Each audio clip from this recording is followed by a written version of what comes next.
Assalamualaikum warahmatullahi wabarakatuh. Hi everyone. Okay, today I want to explain about two important statistical tests, normality test and homogeneity test. Before that, I want to introduce myself. My name is Riniwati. My student number is 220107131. I am from ETBI class. Okay, let's move on the discussion of normality and homogeneity test.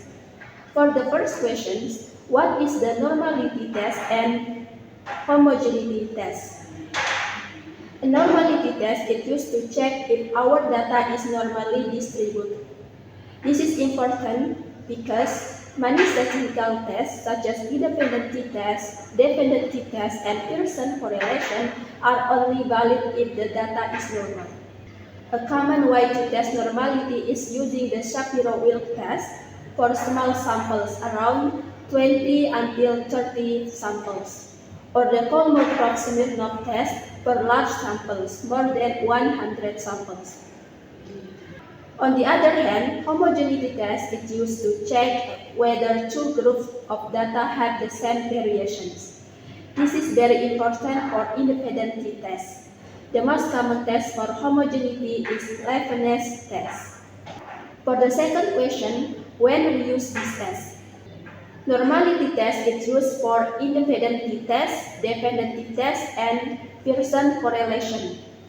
On the other hand, homogeneity test is used only for independent t-test because it is compared to different groups. For the third question, how to interpret the p-value?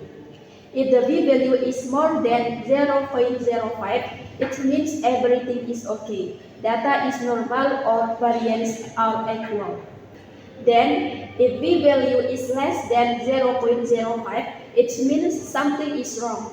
Data is not normal or variance are not equal. The last example of the research.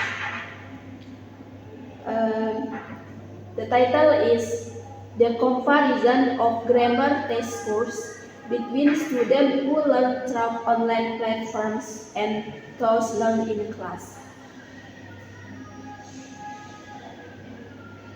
These titles have two different groups, online learning groups and group learning in class. So, this research uses statistical tests, which is independent t-test, because used to compare two different groups. So the conclusion about normality test and homogeneity test. Normality test is used to independent t-test, dependent t-test, and Pearson correlation. On the other hand, homogeneity test is used only for the independent t-test because it compares to different groups. Maybe that's all for me about normality test and homogeneity test. Thank you for your attention and have a nice day. Wassalamualaikum warahmatullahi wabarakatuh.